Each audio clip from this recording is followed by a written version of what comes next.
Dr. Dasman Yaya Ma'ali LCMA Hafizahullah, Dr. Helmi Basri LCMA Hafizahullah, Dr. Hidayatullah Ismail LCMA Hafizahullah.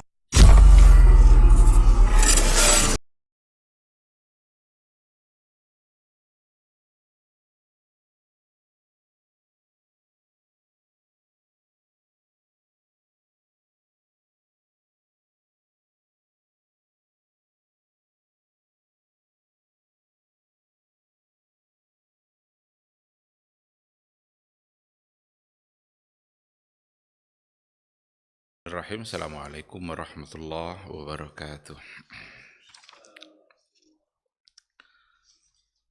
Innal hamdalillah nahmaduhu wa nasta'inuhu wa nastaghfiruh wa na'udzu billahi min shururi anfusina wa min sayyiati a'malina.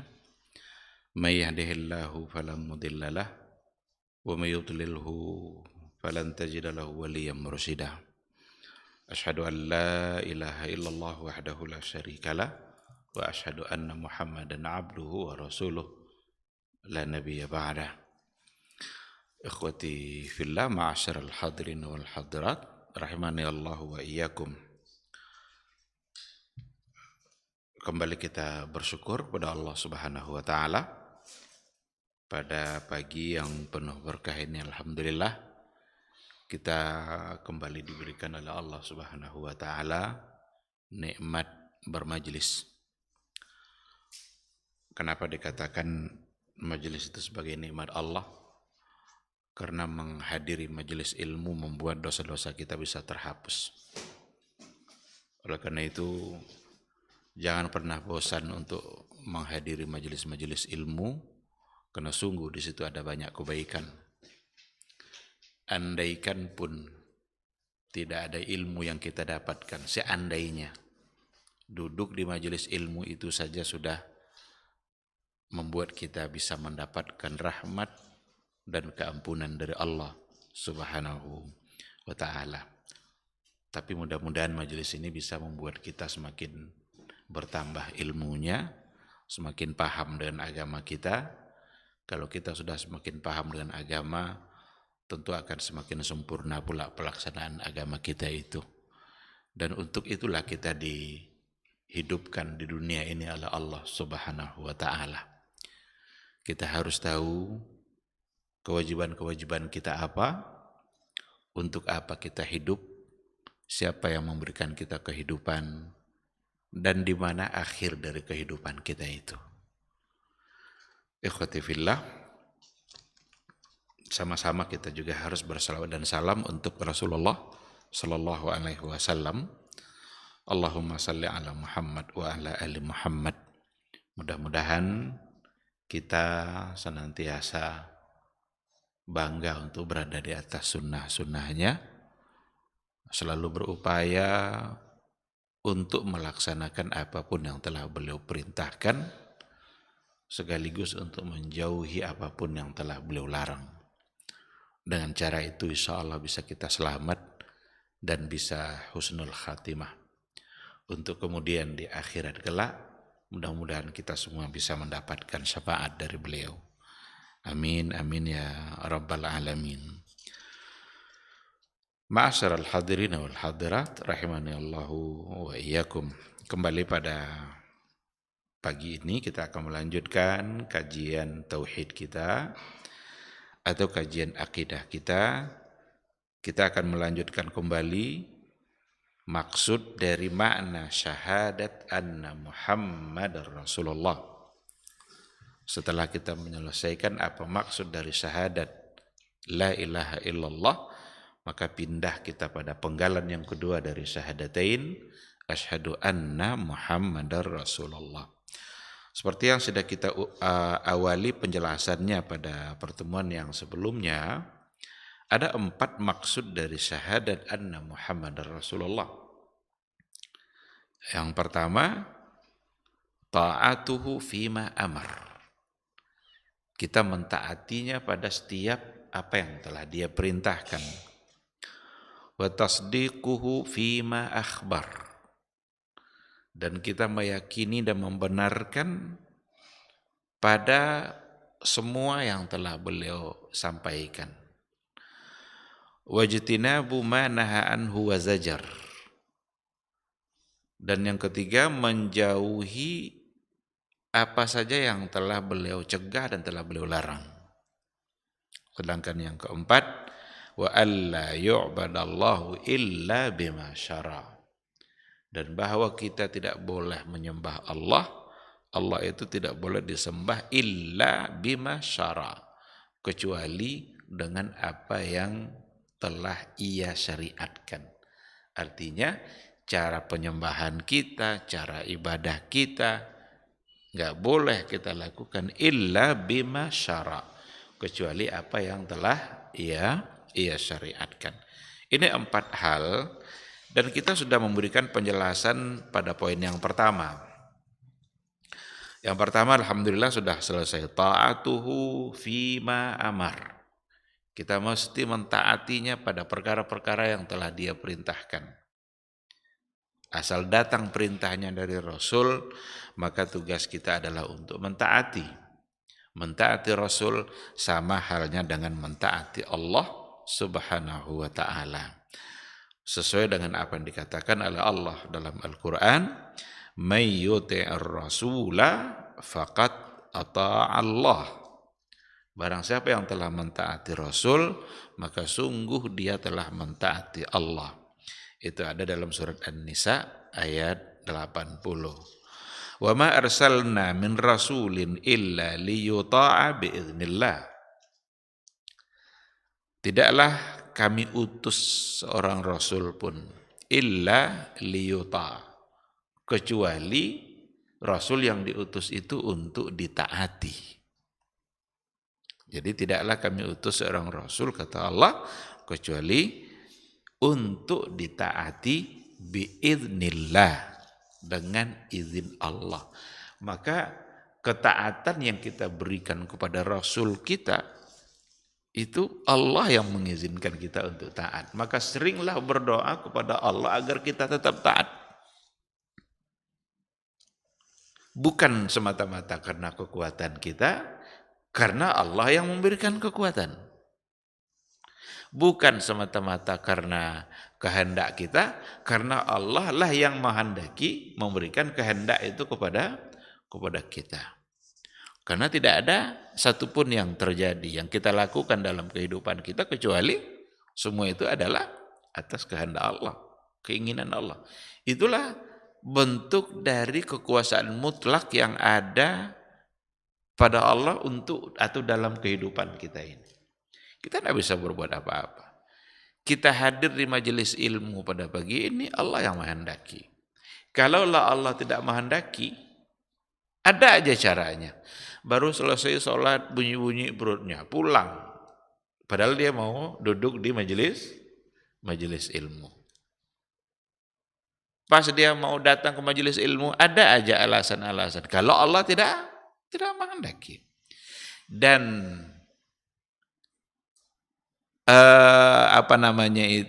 bentuk dari rahmatnya Allah, apapun yang dikehendaki oleh Allah dalam kehidupan kita, pasti di situ ada kebaikan. Ketika kita terhalang umpamanya untuk melakukan sesuatu, berarti Allah yang menghendaki itu dalam kehidupan kita. Tapi ketika Allah menghalangi itu, berarti ada kebaikan yang ingin diberikan oleh Allah melalui apa yang tadi dihalanginya. Kita mau pergi usaha, biasanya kita pagi sudah berangkat untuk berusaha, mencari rezeki Allah. Itu atas izin Allah. Mencari nafkah itu adalah ibadah, karena itu kewajiban kita sebagai seorang suami kepada istrinya, sebagai seorang ayah kepada anaknya. Tapi satu ketika terhalang dia untuk mencari nafkah itu. Mungkin karena dia sakit, mungkin karena ban kendaraannya kempes, akhirnya nggak bisa jadi berangkat. Atau mungkin karena anaknya yang sakit, dia harus ke rumah sakit. Atau mungkin karena hujan, dia nggak bisa tempuh. Berarti kita tidak bisa melaksanakan apa yang kita inginkan. Itu artinya Allah punya kehendak dalam kehidupan kita untuk hal yang lain. Jadi ketika terjadi hal-hal yang seperti itu, berarti ada kebaikan lain yang ingin diberikan oleh Allah melalui peristiwa itu untuk kita. Maka tidak boleh kita menyesalinya. Siapa yang harus kita sesali? Tidak boleh kita protes. Siapa yang harus kita protes? Oh, kalau hari ini saya tidak keluar bekerja, apa yang mau saya makan hari ini? Tenang, Allah kita kaya, Rabb kita kaya. Dia telah mengatur kehidupan kita secara baik. Dan tak ada satupun dalam ketetapan Allah kecuali di situ pasti ada kebaikan. Tidak mesti ada yang harus kita sesali. Biasanya untung terus, tiba-tiba hari itu rugi. Serahkan kepada Allah. Entah kebaikan apa yang diberikan oleh Allah melalui kerugian kita di hari itu. Bisa saja kerugian di hari itu ternyata mendatangkan kebaikan, cuma kita yang belum tahu kebaikan apa yang diberikan oleh Allah melalui peristiwa itu. Nah, oleh karena itu, illa liyuta'a biiznillah, untuk ditaati biiznillah, dengan izin Allah. Maka seringlah berdoa agar kita tetap taat, karena ketaatan kita itu semata-mata atas izin Allah Subhanahu wa ta'ala. Ikhwati fillah, poin yang pertama ini sudah kita sampaikan alhamdulillah berdasarkan kepada banyak ayat. Itu yang disampaikan tadi, 2 di antara sekian banyak ayat-ayat yang lain. Wa ati'ullaha di antaranya juga wa ati'ur rasulah la'allakum turhamun. Dan taatlah kalian kepada Rasul. Rasul di sini adalah Nabi Muhammad sallallahu alaihi wasallam. La'allakum turhamun, supaya kalian dirahmati dan disayangi. Berarti taat kita kepada Rasul kita, apa yang akan kita dapatkan? Rahmat dan kasih sayang dari Allah Subhanahu wa ta'ala. Kalau kita ingin disayangi oleh Allah, taati Rasulnya. Kalau ingin diberikan rahmat, dikucurkan karunia-Nya oleh Allah, taati Rasul. Jadi memang kebaikan persoalan dunia kita, rezeki-rezeki yang kita dapatkan di dunia kita, itu sesungguhnya bukan karena kerja kita, tapi karena ketaatan kita kepada Rasul kita. Karena rezeki sudah diatur oleh Allah. Untuk mendapatkan rahmat dan kasih sayang Allah, cukup taati Rasulnya. Apa kata Rasulnya, itu yang kita buat. Iya kata Rasul kita, iya pula kata kita. Jangan kata Rasul kita, jangan pula katanya. Kalau itu yang ada di pikiran kita, yakinlah. Karena ayat yang bilang, la'allakum turhamun. Mudah-mudahan kalian turhamun, disayangi, diberikan rahmat oleh Allah Subhanahu wa ta'ala. Bukankah semua kita ini adalah orang-orang yang selalu mengharapkan rahmat Allah? Dan rahmat Allah itu sangatlah luas. Rahmat Allah itu jangan pernah diartikan semata-mata dalam bentuk materi. Karena ada orang yang mengeluh aja dalam kehidupannya karena materi kurang. Padahal pada saat dia mengeluh itu, sungguh dia tidak bisa menghitung rahmat Allah yang ada pada diri dia. Padahal dia mengeluh. Kenapa bisa seperti itu? Karena salah dalam memaknai rahmat dan kasih sayang Allah. Bahkan kasih sayang Allah itu tidak diukur melalui harta. Ini perlu dipahami baik-baik. Jangan pernah mengira nanti ketika harta kita banyak berarti Allah sayang. Tidak. Karena Qarun banyak hartanya. Jangan dikira nanti kasih sayang Allah itu diukur melalui jabatan yang kita miliki. Tinggi jabatan kita. Rebutan jabatan lalu dapat, oh alhamdulillah, berarti Allah sayang sama saya. Enggak, bukan itu ukurannya, bukan jaminan. Sayangnya Allah kepada kita Dibuktikan dengan apa? Apa tandanya? Salah satunya adalah ketika Allah mudahkan kita untuk melaksanakan agama dan memahami agama. Kalau itu yang ada pada diri kita, berarti Allah sayang. Maka dalam hadis dikatakan oleh Rasulullah sallallahu alaihi wasallam, "May yuridillahu bihi khairan yufaqihu fid din." Barang siapa yang diinginkan oleh Allah, dia mendapatkan kebaikan. Jadi siapa yang diinginkan oleh Allah untuk diberikan kebaikan, apa kata Rasul? Yufaqihu fid din. Maka Allah jadikan orang tersebut mengerti dan paham dengan agamanya. Tidak Allah singgung-singgung soal dunia. Siapa yang diinginkan baik oleh Allah, dia jadikan paham agama. Ini bukan berarti kita tidak boleh mencari dunia.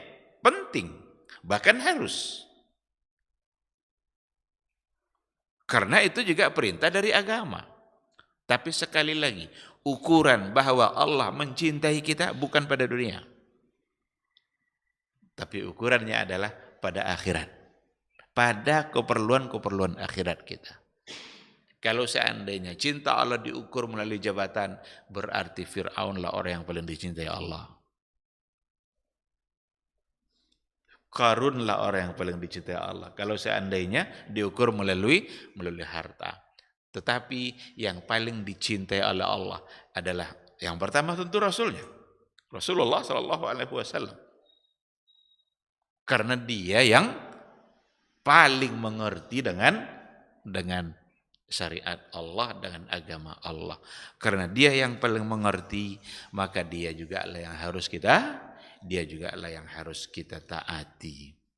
Ikhwati fillah, ma'asyiral hadirin wal hadirat, rahimani Allah wa iyyakum. Sekarang kita masuk pada poin yang kedua. Di antara makna dari syahadat alla ilaha illallah, poin yang kedua adalah tasdiquhu fima akhbar. Tasdiquhu. Tasdik itu dari kata saddaqa yusaddiqu. Sidqun, benar. Tasdik, membenarkan. Maka tasdiquhu fima akhbar, membenarkan.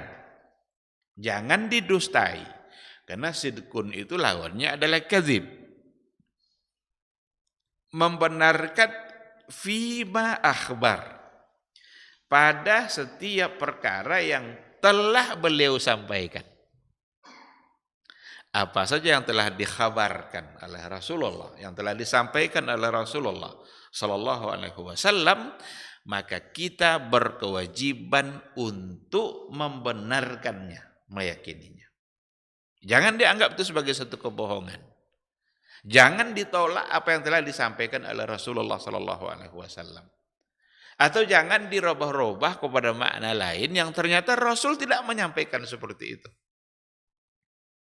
Karena nanti kalau seandainya kita rubah-rubah kepada hal yang lain yang ternyata Rasul tidak pernah menyampaikan, jangan-jangan kita tersalah.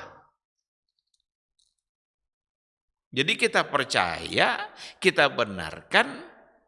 Itulah yang datang dari Rasulullah sallallahu alaihi wasallam.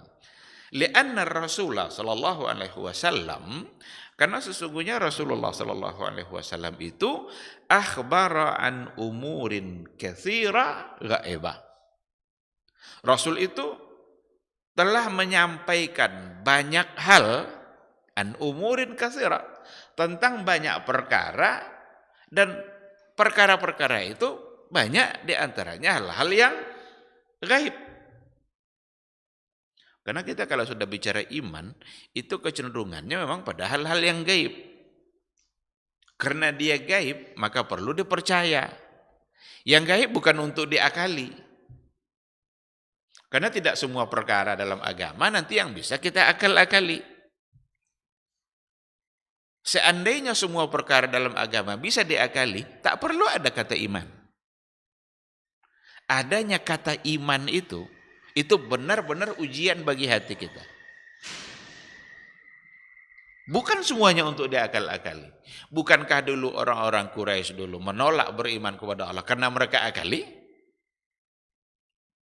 Kenapa Abu Jahal menolak peristiwa Isra Mi'raj? Karena oleh akalnya tidak nyambung. Masa Rasul di Isra Mi'rajkan dalam waktu hanya hitungan jam saja, belum masuk subuh lagi udah sampai pula ke Mekah, berjalan ke Masjidil Aqsa. Kami aja 3 bulan tuh pakai onta katanya. Ini enggak dalam waktu hitungan jam gitu, sampai pula ke Sidratil Muntaha sana. Kenapa dia menolak? Karena dia pandang dengan akalnya. Padahal perkara seperti itu untuk diimani, bukan dianalisa. Karena dia masalah gaib yang tidak mungkin dicerna oleh akal, tidak mungkin diakal-akali. Allah yang menginginkan. Jadi perkara-perkara gaib yang datang dari Rasul nanti, dalam keyakinan kita ke depan, mesti untuk diyakini, bukan untuk diakal-akali.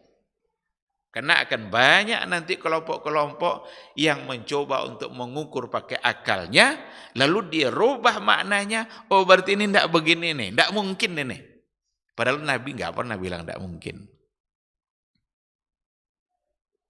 Jadi kata kunci untuk perkara gaib dalam persoalan akidah, persoalan iman, itu adalah at-tasdiq.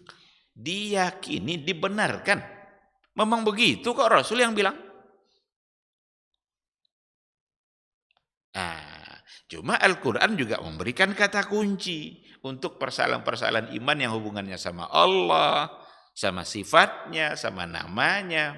Ada satu kata kunci dalam Al-Quran. Laisa kamitslihi syai'un wa huwas sami'ul basir. Nah, jadi Rasulullah sallallahu alaihi wasallam akhbara an umurin katsira. Rasulullah sallallahu alaihi wasallam telah memberikan kabar banyak hal tentang perkara-perkara, dan perkara-perkara itu adalah diantaranya adalah masalah-masalah yang gaib. Apa contohnya? Akhbara anillahi wa anil malaikah wa akhbara an umurin ghaibah. Rasulullah sallallahu alaihi wasallam telah mengabarkan banyak hal anillah, tentang Allah. Kalau kita ingin mengenali Allah, kenalilah sesuai dengan yang dikabarkan oleh Rasulullah. Rasulullah bagaimana dia mengabarkan? Rasul yang menyampaikan ayat-ayat yang datang dari Allah. Lalu Rasul yang memperkuat ayat-ayat itu berdasarkan kepada hadis-hadisnya. Apa saja yang diberitakan oleh Rasulullah tentang Allah Subhanahu wa taala, maka kewajiban kita adalah at-tasdiq. Imani itu percaya, terima, tanpa mencoba untuk mencari bagaimana bentuk sifatnya, seperti apakah, enggak boleh pula diserupakan dengan makhluk. Tasbih tidak boleh. Enggak boleh pula ditolak karena Rasul yang menyampaikan. Kalau ditolak berarti menolak apa yang telah disampaikan oleh Rasulullah sallallahu alaihi wasallam. Oleh karena itu, al-asma was sifat yang dimiliki oleh Allah Subhanahu wa taala telah disampaikan oleh Rasulullah sallallahu alaihi wasallam, dan itu nanti ada yang berhubungan dengan af'alnya Allah, dengan perbuatannya Allah, ada yang berhubungan dengan zatnya Allah. Jadi ada sifat-sifat khabariyah dalam Al-Quran yang wajib kita percaya, yang wajib kita imani. Rasul yang telah mengkhabarkan itu. Ada banyak nama dan sifat-sifat Allah yang ada dalam Al-Quran yang juga sudah semuanya disampaikan oleh Rasulullah SAW, dan yang disampaikan itu semua kita wajib percaya. Bahkan dalam hadis dikatakan Allah itu punya nama sesuai dengan kemuliaan-kemuliaan yang dia miliki. Bahkan ada di antara nama yang hanya Allah yang tahu. Jangankan kita, Rasul saja, hanya apa yang disampaikan oleh Allah lah yang disampaikan oleh Rasulullah SAW. Ah, kalau kita mau coba ambil satu atau dua contoh tentang perkara-perkara yang telah disampaikan oleh Rasulullah Sallallahu Alaihi Wasallam tentang Allah, baik dengan yang ada dalam Al-Quran ataupun yang ada pada hadis-hadis Rasulullah Sallallahu Alaihi Wasallam. Ada salah satu dari contohnya, Rasulullah Sallallahu Alaihi Wasallam dalam sebuah hadis yang dihukumkan sebagai hadis yang sahih oleh para ulama mengatakan bahwa yanzilu rabbuna ila sama'id dunya fi thuluthil lailil akhir. Rabb kita turun ke langit dunia di setiap sepertiga malam terakhir. Turun, nuzul dalam bahasa Arabnya. Maka ada satu sifat yang dikhabarkan oleh Rasul tentang Allah, sifat nuzul, turun. Allah turun di setiap sepertiga malam ke langit dunia, menunggu-nunggu kita, siapa kita yang berdoa. Maka kata Rasul, waktu di antara waktu yang paling tepat untuk berdoa, meminta kepada Allah, itu di setiap sepertiga malam. Barang siapa yang minta ampun, saya ampunkan, kata Allah. Barang siapa yang bertaubat, saya terima taubatnya.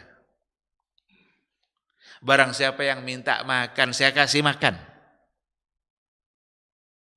Barang siapa yang minta pakaian, saya kasih pakaian. Apa lagi?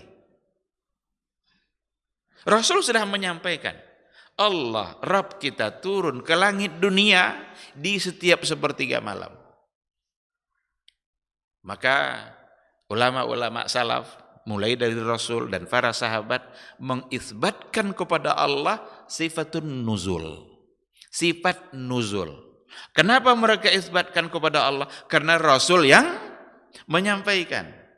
Karena Rasul yang menyampaikan, maka tugas kita wajib membenarkan. Pernah tidak Rasul memberikan penjelasan panjang lebar tentang nuzulnya seperti ini, nuzulnya begini, bukan Allah yang nuzul? Tidak. Itu logika dan akal-akal orang belakangan. Dan ketika sudah dilogika-logikakan, maka terjadilah perselisihan-perselisihan dalam memahami hadis itu. Macam-macam penafsirannya. Ada di antaranya yang menolak sama sekali. Mu'attilah, kelompok Mu'attilah. Tidak mungkin itu. Karena kalau dia nuzul, berarti sama dengan makhluk. Yang terbayang oleh dia turunnya dia. Dia turun nanti dari satu tempat ke tempat yang lain. Nanti kalau Allah turun, kosonglah nanti aras. Ini kan permainan-permainan akal dia yang dia gunakan. Padahal Nabi tidak pernah memberikan penjelasan. Karena ini masalah gaib. Yang memang harus kita imani. Kalau dia turun di sepertiga malam, bukankah sepertiga malam antar negara itu beda-beda? Saudi sepertiganya begini, Amerika sepertiganya begini. Bukankah di setiap keadaan itu bisa menjadi sepertiga malam bagi semua makhluk yang lain? Berarti turun terus. Orang-orang yang mencoba untuk memaknai seperti itu, dia telah menyamakan Allah dengan makhluk. Padahal ayat mengatakan apa? Laisa kamitslihi syai'un. Tidak ada satupun yang serupa dengan Allah. Wa huwas samiul basir. Dan Allah Maha mendengar lagi Maha melihat. Maka tasdiq fima akhbar. Kewajiban kita membenarkan apa yang telah disampaikan oleh Rasulullah sallallahu alaihi wasallam. Ada juga yang mencoba untuk mencari-cari makna. Kalau begini berarti tidak mungkin Allahnya yang turun, tapi nikmat. Secara logika Sementara dia bisa dibenarkan juga. Karena ada di antara ulama yang bilang seperti itu. Oh, ini bukan Allah yang turun, tapi rahmatnya. Pertanyaannya, apakah rahmat Allah turun hanya sampai langit? Tidak sampai ke bumi? Buat apa kalau rahmat Allah turun hanya sampai ke langit saja, tidak sampai ke kita? Itu yang pertama. Yang kedua, kalau seandainya yang turun adalah rahmatnya, lalu apa makna dari ujung dari hadis tadi? Barang siapa yang berdoa, maka akan saya kabulkan. Barang siapa yang bertobat, saya terima tobatnya. Saya di situ kan Allah. Kalau nikmatnya yang turun, gimana? Sampai ke langit dunia. Nah, oleh karena itu, hal-hal yang seperti ini kita hanya berkewajiban meyakini sebagaimana yang disampaikan oleh Rasulullah sallallahu alaihi wasallam. Kalau kita benar-benar beriman kepada Rasul kita, kalau kita benar-benar sudah mengucapkan syahadat itu dengan hak, asyhadu anna Muhammadar Rasulullah, maka yang poin kedua ini kita berkewajiban untuk membenarkan, meyakini apa yang telah disampaikan oleh Rasulullah sallallahu alaihi wasallam. Itu konsekuensi. Kalau kita tidak percaya, jangan-jangan syahadat kita tidak pernah sempurna. Karena kita tidak tasdik kepada apa yang dikhabarkan oleh Rasulullah sallallahu alaihi wasallam. Itu satu contoh tentang perkara-perkara yang mana itu berkaitan dengan Allah, dan itu adalah umur gaibah, perkara-perkara yang gaib. Bagi kita gaib semua itu. Kalaulah Rasul tidak menyampaikan, kita pun tidak akan tahu. Karena Rasul menyampaikanlah kita menjadi tahu. Jadi di hadapan hadis-hadis seperti ini ada banyak kelompok itu. Ada yang mu'attilah, menolak sama sekali. Ada yang musyabbihah. Musyabbihah itu menyamakan Allah dan makhluk, dan itu salah. Ada yang mu'awwilah. Mu'awwilah itu takwil. Jadi takwilkan maknanya, dipindahkan kepada makna lain. Takwil itu boleh kalau ada penjelasannya dari Rasul. Takwil itu dibolehkan kalau seandainya dia punya dalil. Tapi kalau tidak, maka kita tinggal mempercayainya. Dan itulah jalan yang paling selamat. Itu jalan yang paling selamat. Karena kita mempercayai Nabi menyampaikan. Bagaimana nuzulnya? Allahu alam. Kita tidak sibuk untuk memaknai nuzulnya, tapi kita sibuk untuk memanfaatkan kesempatan yang baik itu karena Allah punya janji-janjinya di situ.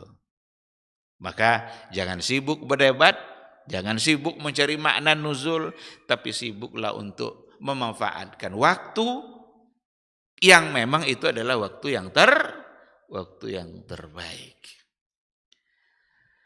Kita berikan contoh lain. Ada dalam hadis dikatakan oleh Rasulullah sallallahu alaihi wasallam, dan itu doa Nabi. Nabi berdoa seperti itu.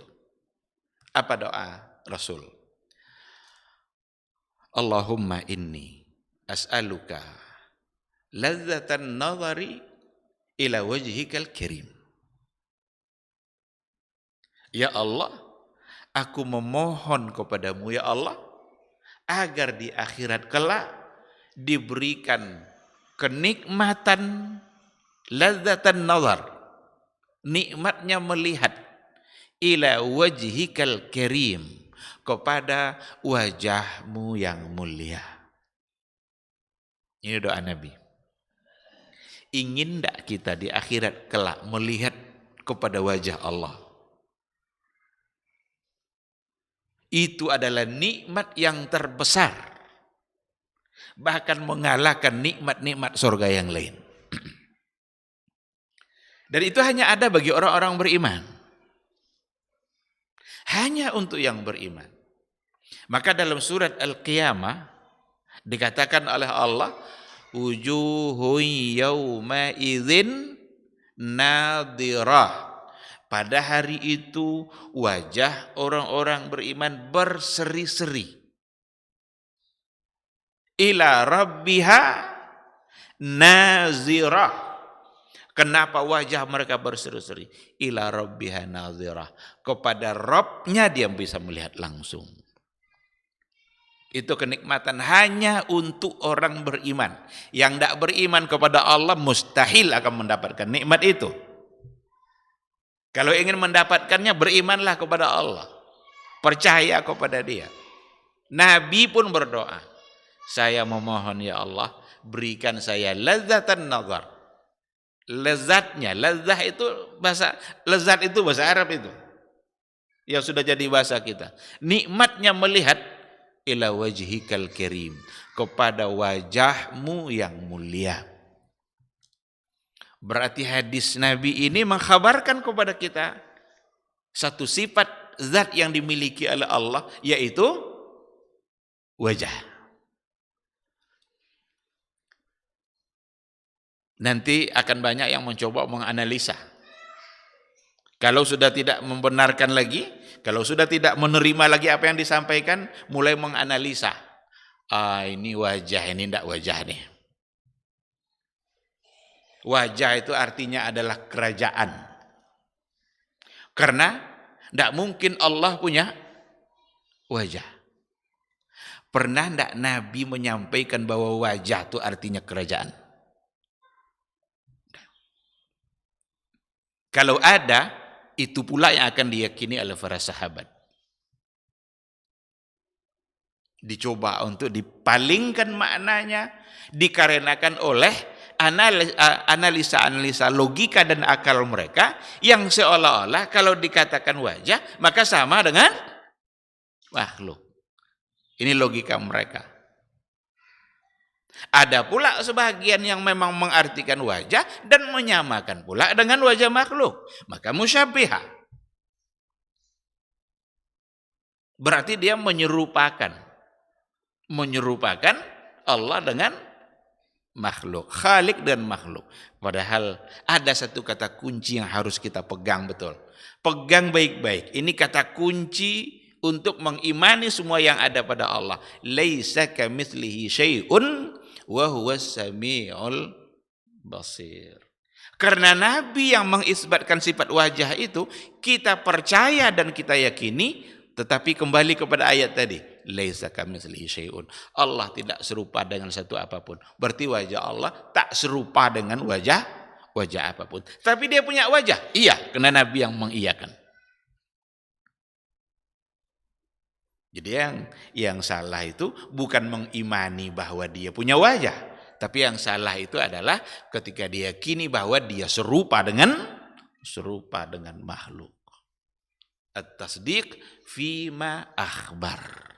Karena banyak kali ayat-ayat yang mendukung untuk itu. Ada didukung oleh ayat-ayat yang lain. Fakashafna anka ghita'aka fabasaruka al-yawma hadid. Kami buka pada hari ini ghita'ak. Ghita'ak itu mata kita sekarang ini dihijab. Bahkan mata Nabi pun tidak bisa melihat kepada Allah di dunia. Tapi di akhirat kelak Allah yang bilang fakashafna anka ghita'ak. Kami buka tutupannya itu, hijabnya itu. Fabasarukal yawma hadid. Fabasaruka, maka pandangan kamu hari ini itu nanti. Hadid. Apa itu hadid? Hiddah, hadid minal hiddah, tajam. Pandangan yang tajam, yang sebelumnya tertutup.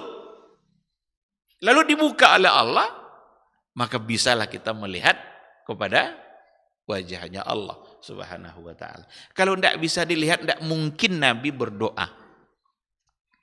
Karena yang berdoa tadi adalah Rasulullah sallallahu alaihi wasallam. Lalu mau kita tolak apa yang disampaikan oleh Rasul? Oh, itu tidak wajah, itu artinya begini. Semua pentakwilan seperti itu atau penolakan hanya akan melahirkan perselisihan di kalangan umat Islam. Oleh karena itu, di antara penyebab terjadinya penyelisihan atau perselisihan di dalam di umat Islam ini, ketika mereka sudah melakukan hal-hal yang tidak pernah dilakukan lagi oleh Rasulullah, tidak lagi semata-mata membenarkan dan menerima, tapi mencoba-coba pencarian maknanya, sementara Nabi tidak memberikan penjelasan. Maka untuk hal-hal yang seperti itu, tugas kita adalah at-tasdiq, benarkan. Ini hal-hal yang seperti ini sulit diterima oleh banyak orang. Bahkan akan dituduh nanti berbagai macam hal untuk orang-orang yang meyakini seperti ini. Wah, ini akidahnya lain, ini akidah Wahabi, ini begini-begini. Padahal belum lahir Wahabi itu. Ini sudah ada. Bahkan ini adalah akidahnya Rasul. Karena itu yang diyakini oleh Rasulullah sallallahu alaihi wasallam. At-tasdiq fima akhbar. Tentu saja kalau bicara tentang apa yang disampaikan oleh Rasul tentang Allah, ini tentu akan banyak sekali nanti. Al-asma was sifat, nama dan sifat-sifatnya. Sifat itu ya ada yang hubungannya dengan zat Allah Subhanahu wa taala, ada yang sifatnya khabariyahnya tentang af'alnya Allah. Yang tadi itu di antara bentuk af'al. Ada juga hal-hal yang lain. Allah bisa marah enggak? Itu af'al. Allah bisa marah sebagaimana Allah bisa mencintai. Allah bisa benci sebagaimana Allah bisa cinta. Tapi jangan dibayangkan nanti kalau kita marah seperti apa. Mungkin muka kita bisa merah. Mata kita mungkin bisa melalak kalau marah. Jangan pernah membayangkan seperti itu. Itu urusan Allah. Kenapa kita tidak boleh bayangkan? Nabi tidak pernah menyampaikan. Yang ada adalah nas yang menunjukkan bahwa Allah bisa marah dan Allah bisa mencintai. Allah bisa suka. Innallaha yuhibbul muttaqin. Allah menyukai orang-orang yang bertakwa. Innallaha la yuhibbul mufsidin. Allah tidak mencintai orang-orang yang berbuat kerusakan. Faba'u bighadabim minallah. Mereka kembali dengan membawa kemarahan. Berarti Allah bisa marah. Faba'u bighadabim minallah. Ini ayat untuk Bani Israel. Mereka kembali dengan membawa murka dan kemarahan dari Allah Subhanahu wa ta'ala. Dan ada nanti yang berhubungan dengan zat-zat Allah yang semua itu wajib kita imani, tapi dengan satu kata kunci, laisa kamitslihi syai'. Enggak ada satupun yang serupa dengan Allah Subhanahu wa ta'ala. Ini persoalan iman yang memang perlu terus kita sampaikan dan harus kita sebarkan sebagaimana yang diyakini dulu oleh para sahabat. Karena perselisihan itu muncul kan pada akhir abad kedua, masuk abad ketiga, ketika mulai muncul kelompok-kelompok Mu'tazilah, ada Khawarij, ada Murji'ah, ada Kullabiyah, ada Sya'riyah, macam-macam yang muncul. Dan mereka bisa saja semuanya tujuannya adalah baik. Bisa saja semua mereka tujuannya adalah baik untuk menyucikan Allah. Karena orang-orang Mu'tazilah pun ketika mereka terjebak kepada ta'til, menolak sifat Allah, sebenarnya tujuannya sangat baik sekali. Supaya Allah terbebas suci dari semua yang tidak pantas untuk dia. Cuma bagaimana cara mensucikan Allah dari hal-hal yang tidak pantas? Pakai cara Nabi. Di situ persoalannya. Jangan pakai akal kita semata. Kalau hanya mengandalkan akal semata, Tidak mungkinlah rasanya Allah punya wajah. Oh, berarti bukan wajah. Berarti kita tidak lagi seperti cara Nabi dalam mengimani. Karena Nabi juga punya akal, bahkan dia yang paling cerdas. Tapi dia beriman, dia percaya, dia yang menyampaikan.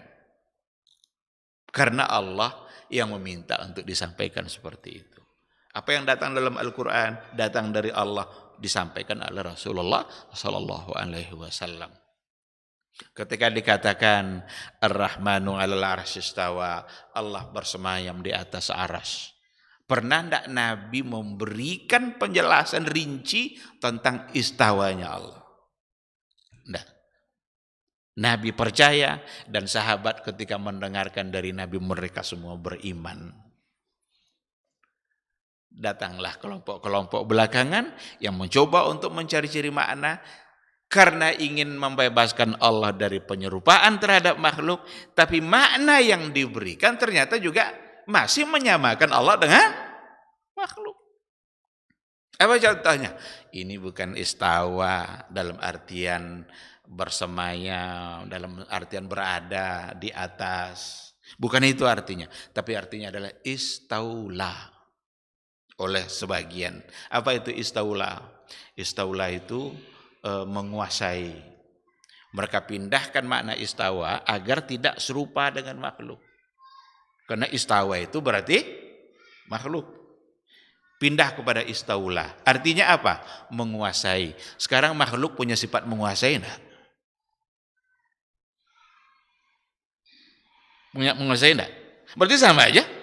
Masih sama berarti dengan makhluk. Berarti lari dari satu makna agar tidak diserupakan kepada makna yang lain yang ternyata juga menyerupakan, bahkan lebih parah.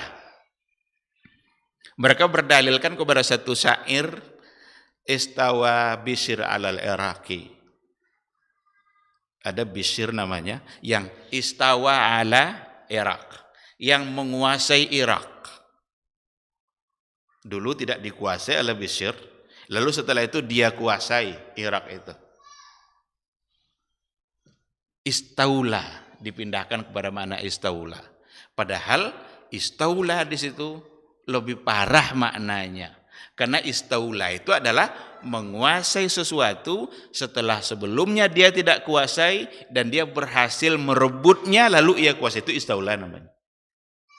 Sekarang, apakah Allah merebut aras dari seseorang kemudian dia berkuasa di atas aras itu? Lebih parah kan maknanya kan? Maka yang paling selamat, tidak ada yang lebih selamat kecuali diterima sebagaimana Rasul dulu juga meyakininya. Istawa, istawa. 7 ayat dalam Al-Quran yang bicara tentang istawa. Mau ditakwilkan semua. Istawa. Tapi satu kata kunci. Laisa kamitslihi syai'. Tidak ada satupun yang serupa dengan Allah. Berarti istawanya Allah tidak sama dengan istawanya makhluk. Jangan dikira ketika Allah berada di atas aras, kemudian ketika aras bergeser, Allah jatuh, itu makhluk. Kita tidak diberitahu oleh Rasul tentang seperti apa. Bagaimana Allah istawa di atas aras? Tidak pernah diberitahu. Kita hanya meyakininya saja. Berarti Allah di atas, Rasul yang bilang. Dalam hadis-hadisnya. Karena apa yang disampaikan oleh Nabi pasti benar. Jika datang dari hadis yang sahih. Karena ada sesuatu yang dianggap hadis padahal dia adalah dhaif. Tapi kalau datang dari riwayat yang sahih, kalau dari Al-Quran jelas pasti semuanya. Qat'i, as-subut untuk Al-Quranul Karim. Maka sekali lagi kita kembalikan akidah kita kepada apa yang diyakini oleh Rasulullah Shallallahu Alaihi Wasallam dengan para sahabat-sahabatnya, tanpa mencoba untuk menyamakan atau menolaknya, menyerupakan dan mentakwil-takwilkan karena kita khawatir kalau kita takwilkan jangan-jangan kita tersalah dalam berakidah. Karena memang ini persoalan yang diperselisihkan dalam masalah masalah akidah di antara kelompok-kelompok dan aliran-aliran teologi yang ada. Ada dalam kajian ilmu kalam, itu banyak sekali aliran yang muncul, masing-masing mereka punya keyakinan-keyakinan yang ternyata bisa berbeda-beda dikarenakan oleh berbeda manhaj dalam menetapkan sesuatu yang berkaitan dengan Allah Subhanahu wa ta'ala. Dan ikutilah apa yang dilakukan oleh Rasul dan para sahabatnya serta ulama-ulama yang sejalan dengan apa yang dilakukan oleh Rasul dan para sahabatnya. Ikhwati fillah, itu diantara yang diberitakan oleh Rasulullah sallallahu alaihi wasallam. Akhbara anillah. Allah memberitakan perkara-perkara berkaitan dengan Allah. Dan biasanya ketika Rasul bicara tentang Allah tidak dalam bentuk rincian karena dia gaib. Rasul pun tahu sebatas yang memang disampaikan oleh Allah untuk beliau. Jangankan kita, Rasul pun tahu tentang Allah sebatas yang disampaikan oleh Allah. Perkara-perkara gaib Rasul tidak tahu kecuali yang diberitakan oleh Allah. Lau kuntu a'lamul ghaiba lastakthartu minal khair. Kalaulah saya ini tahu perkara-perkara yang gaib, berarti Nabi tidak tahu. Lastakthartu minal khair. Ini saya akan memperbanyak hal-hal yang baik. Tapi Nabi pun tidak tahu. La ya'lamul ghaiba illallah. Tidak ada yang tahu yang gaib kecuali hanya Allah Subhanahu wa ta'ala. Rasul tidak tahu masa depan apa yang akan terjadi kecuali sesuai dengan apa yang disampaikan oleh Allah dan diberitakan oleh Allah kepada Rasulullah sallallahu alaihi wasallam. Yang berikutnya wa anil malaikah. Rasul juga memberitakan banyak hal tentang malaikat. Malaikat bagi kita juga perkara gaib. Ini bagian dari iman. Tapi ada hal-hal nanti yang disampaikan oleh Rasul tentang malaikat. Apa yang harus kita lakukan? At-tasdiq. Kita percaya, kita benarkan. Karena Nabi yang menyampaikannya. Kata Rasul sallallahu alaihi wasallam, di hari Jumat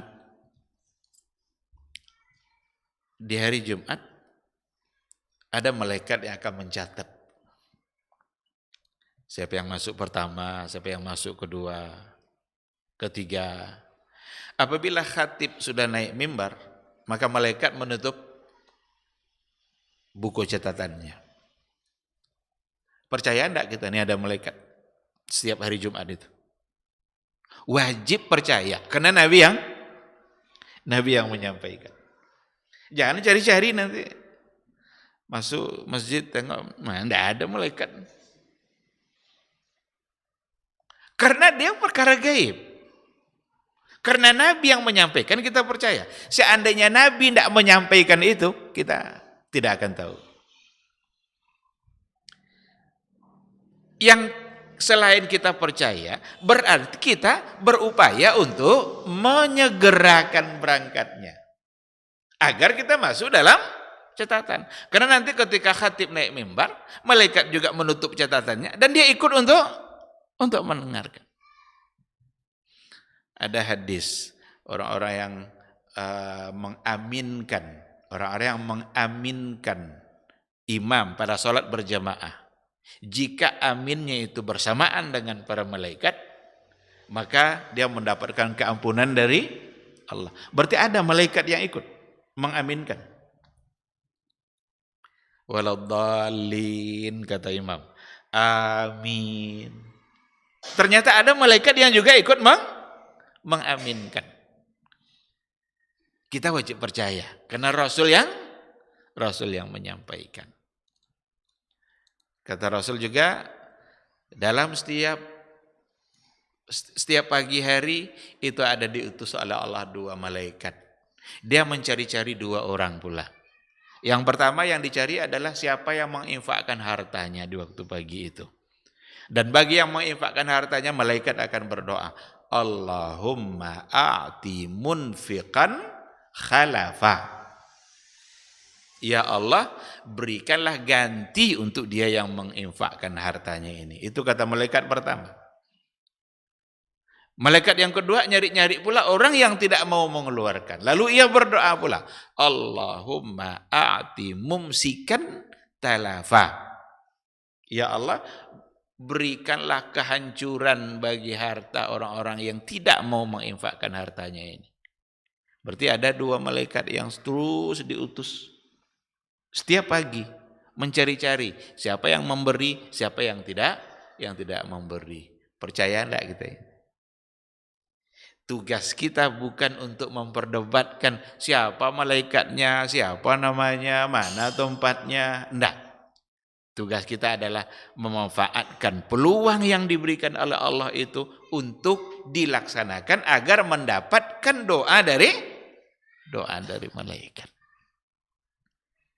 Di setiap jengkal bumi Allah ada malaikat yang bersujud. Berarti banyak kali malaikat ini kan? Malaikat banyak sekali, tidak bisa kita hitung berapa jumlahnya. Jangan diyakini nanti malaikat itu jumlahnya cuma 10. Karena itu yang diajarkan kita waktu kecil. Beriman kepada malaikat, malaikat jumlahnya 10. Siapa yang bilang malaikat jumlahnya 10? Padahal malaikat itu jumlahnya sangat banyak sekali. Ada yang disampaikan namanya oleh Rasul, oleh Al-Quran juga, tapi ada yang tidak disebutkan namanya. Bahkan ada di antara malaikat yang disebutkan bukan nama personnya, tetapi jenisnya. Umpama malakul maut. Malakul maut itu malaikat kematian, berarti malaikat pencabut nyawa. Itu malaikat pencabut nyawa itu satu orang atau satu malaikat atau malakul maut itu nama untuk satu jenis kerja malaikat.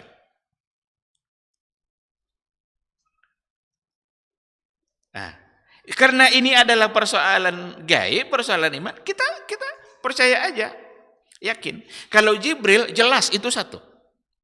Dan itu adalah penghulunya para malaikat. Jibril, dia yang menurunkan wahyu. Jadi ada yang disebutkan namanya Jibril, Israfil, Mikail. Bahkan dalam doa-doa Nabi menyebut ya Rabba Jibril, ya Rabba Mikail. Rabba Jibril, Rabba Mikail. Disebut di situ nama malaikat yang termulia oleh Rasulullah sallallahu alaihi wasallam. Ada analisa kenapa yang termulia itu yang 3 tadi. Jibril, Israfil, Mikail. Ini 3 malaikat yang termulia. Salah satu dari analisa yang disampaikan oleh para ulama, diantaranya Syekh Shalih Al-Utsaimin, mengatakan bahwa karena ketiga-tiga ini mewakili persoalan kehidupan. Jibril, dia bertugas untuk membawa wahyu. Ada Al-Quran yang mau diturunkan, dia yang membawa turun. Dan itu adalah persoalan kehidupan yang paling hakiki. Karena kehidupan jiwa. Yang berkepentingan untuk kepentingan akhirat. Jibril. Mikail itu bertugas untuk pengaturan rezeki, pengaturan hujan. Itu juga untuk persoalan kehidupan. Dan itu kehidupan fisik. Sedangkan Israfil yang kerjanya adalah meniup sangkakala, trompet. Nanti kalau sudah datang perintah Allah, ditiuplah trompet itu. Hancur semua bumi ini. Hancur alam secara keseluruhan. Dan ditiup lagi untuk yang kedua, kemudian kembali hidup. Berarti fungsinya adalah juga dalam persoalan kehidupan, tapi kehidupan kembali setelah hidup kembali setelah kematian. Jadi ketiga malaikat ini fungsinya berkaitan dengan persoalan kehidupan. Ada kehidupan fisik, ada kehidupan jiwa, dan ada kehidupan setelah kematian nanti. Maka jadilah dia pemuka atau penghulunya para malaikat. Nah, semua itu kita percaya jika datang dari Rasulullah sallallahu alaihi wasallam. Apalagi wa akhbara an umurin ghaibah wa akhbara an umurin mustaqbalah. Rasul juga menyampaikan perkara-perkara gaib, masalah-masalah yang akan terjadi di masa yang akan datang. Qiyamus sa'a, tentang terjadinya hari kiamat. Belum terjadi hari kiamat, tapi Nabi sudah menyampaikan apa yang akan terjadi nanti. Kita wajib percaya. Padahal dia belum terjadi. Kenapa wajib percaya? Karena Rasul yang menyampaikan. Wa ma yantiqu 'anil hawa in huwa illa wahyun yuha. Nabi kalau ngomong bukan karena kehendak hawa nafsunya, tapi dikarenakan oleh ada wahyu yang dibisikkan kepada beliau. Terjadilah nanti akan sesuai dengan apa yang disampaikan oleh Rasulullah sallallahu alaihi wasallam. Bahkan di antara tanda-tanda kecil dari kiamat yang disampaikan Nabi, kita sudah rasakan. Dia ada tanda-tanda besar, ada tanda-tanda kecil. Tanda-tanda besar itu Dajjal, akan muncul Dajjal. Akan muncul nanti hewan yang bisa berbahasa seperti ngomong sama manusia. Akan datang nanti dukhan, asap tebal dari langit. Ini juga jangan dicoba-coba, dicocok-cocokkan ini. Ada istilahnya cocokologi. Kemarin ketika terjadi asap di Riau, kan kesulitan semua kita itu. Ada yang bilang, ini asap ini ciri-ciri kiamat, kena dukhan. Nah, yang dukhan ciri kiamat itu, asap itu datang dari langit, bukan datang dari bawah. Asap yang kemarin dari mana datangnya? Dari bawah. Berarti bukan itu yang dimaksud Nabi. Karena itu ciri-ciri besar. Tapi ada ciri-ciri kecil, tanda-tanda hari kiamat. Apa contohnya? La taqumus sa'ah hatta, belum akan terjadi hari kiamat sampai terjadi beberapa hal. Di antaranya adalah yusrabul khamr. Khamr diminum sudah menjadi hal yang biasa. Wa yabshuz zina. Perzinaan itu menjadi perkara yang enggak lagi tabu. Wa yataqarabuz zaman, dan masa terasa singkat. Ini tiga-tiga ini sudah kita rasakan sekarang. Bagaimana mabuk-mabukan sudah menjadi biasa, bahkan jadi kebanggaan. Perzinaan sekarang diiklankan itu. Diumumkannya kalau dia berzina, coba. Itu yang terjadi hari ini. Orang malu untuk menyampaikan itu, sekarang diiklankannya, diumumkannya, diberitakan. Jadi terkenal dia gara-gara itu, coba. Wa yataqarabuz zaman, masa terasa begitu singkat. Terasa singkat itu baru kemarin Jumat, sekarang sudah Jumat. Baru kemarin Ramadan, sekarang sudah Ramadan. Baru kita mulai Ramadan, tiba-tiba sudah Idul Fitri. Kita rasakan enggak itu? Sangat kita rasakan. Yataqarabuz zaman. Bahkan dalam satu riwayat dikatakan setahun terasa sebulan, sebulan terasa seminggu, seminggu terasa sehari, sehari bagaikan membakar pelepah kurma yang kering. Sehari. Ini pagi nih, sebentar lagi kita akan sampai kepada waktu sore. Berarti apa yang disampaikan oleh Nabi tentang hal-hal yang gaib yang akan terjadi nanti benar adanya, sesuai dengan yang disampaikan, dan kita wajib untuk percaya.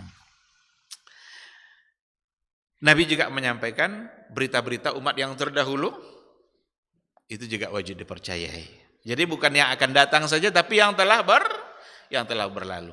Rasul lebih mengerti dengan sejarah umat dahulu daripada umat yang mengikuti Nabi itu pada masa itu. Kan ada Yahudi, Nasrani. Yahudi mengikuti Nabi Musa. Nasrani mengikuti Nabi Isa. Apa yang terjadi pada Nabi Musa? Nabi lebih paham dari mereka. Kalaulah Nabi tidak menyampaikan dari Al-Qur'annya, melalui Al-Qur'annya, mereka juga tak paham. Karena tidak ada informasi itu untuk mereka kecuali sedikit. Maka kita wajib percaya. Jangan ditolak. Masa Ashabul Kahfi tidur 309 tahun? Kan ada orang yang coba menolaknya. Tidak mungkin rasanya tidur 309 tahun. Kapan makannya, kapan minumnya. Kita sehari semalam aja tidak makan kunang-kunang pedangan kita kan. Ini 309 tahun tidur. Bangun dia segar kayak sebagaimana biasa. Bahkan jadi pemuda aja dia, tidak tua-tua dia. Bahkan generasi yang hidup pada masa dia sudah musnah semua. Bahkan rajanya juga sudah musnah. Tapi kita wajib percaya. Karena Al-Quran yang menyebutkan dan Nabi menyampaikannya kepada kita. Uzair, kenapa dia disembah oleh orang Yahudi, dianggap Ibnullah. Uzair Ibnullah. Itu karena dia punya satu keajaiban dalam kehidupannya. Dimatikan oleh Allah selama 100 tahun, lalu hidup kembali seperti seorang pemuda, tidak hilang hafalannya. Taurat yang dia hafal itu tetap lengket, padahal udah mati selama 100 tahun. Pas dia pulang kembali ke wilayah dia, ke daerah dia bilang saya Uzair. Banyak tidak percaya. Uzair mana katanya? Uzair udah lama mati katanya. Adalah seorang nenek tua yang masih dihidupkan oleh Allah, panjang umurnya, dia kenal Uzair itu. Kata nenek itu, coba bawa Uzair itu ke sini, saya tahu siapa Uzair dulu. Umur saya panjang katanya. Dibawalah ke hadapan nenek itu, diuji oleh nenek itu karena Uzair itu dulu seorang yang alim yang hafal Taurat. Ditanya dia tentang isi Taurat itu dan persis wajahnya kayak wajah dulu. Dijawabnya, kata nenek itu benar, ini Uzair nih katanya. Inilah Uzair itu.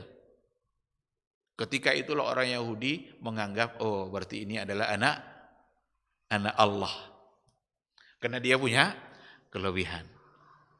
Nanti kita akan sampai ke situ insya Allah. Salah satu dari mana syahadat kepada Nabi, enggak boleh gulu kepada Rasul. Gulu itu berlebih-lebihan. Sebagaimana Yahudi dan Nasrani gulu kepada Uzair dan Isa. Nabi memang adalah Nabi, tapi jangan tempatkan Nabi lebih daripada seorang Rasul. Jangan dianggap nanti lebih dari itu, nanti insya Allah kita berikan penjelasannya. Nah jadi pada poin yang kedua ini, tasdiquhu fima akhbar, kita benarkan tentang perkara-perkara yang diberitakan oleh Rasulullah, maka tugas kita hanyalah membenarkan tanpa mencoba untuk merubah-rubahnya, mencari-cari maknanya selain dengan apa yang telah disampaikannya, dan itu juga lah yang harus kita yakini. Baik ikhwati fillah, mungkin itu satu poin aja. Poin yang kedua, konsekuensi dari syahadat Muhammad Rasulullah adalah tasdiquhu fima akhbar. Kita wajib untuk meyakini, membenarkan, jangan didustai. Jangan pula dirubah-rubah. Jangan pula ditakwil-takwilkan, kecuali kalau itu datang dari Rasulullah sallallahu alaihi wasallam. Cukup sampai di sini pertemuan kita, mudah-mudahan bermanfaat insyaallah.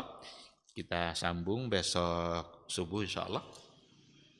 Karena minggu pertama kita Sabtu sama Minggu. Ada pertanyaan?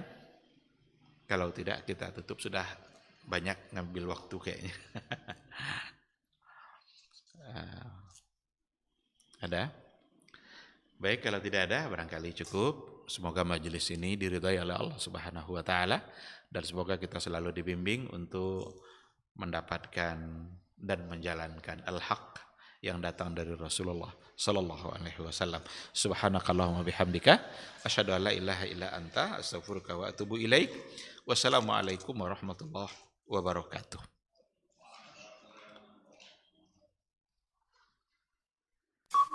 Dr. Dasman Yaya Ma'ali LCMA Hafizahullah. Dr. Helmi Basri LCMA Hafizahullah. Dr. Hidayatullah Ismail LCMA Hafizahullah.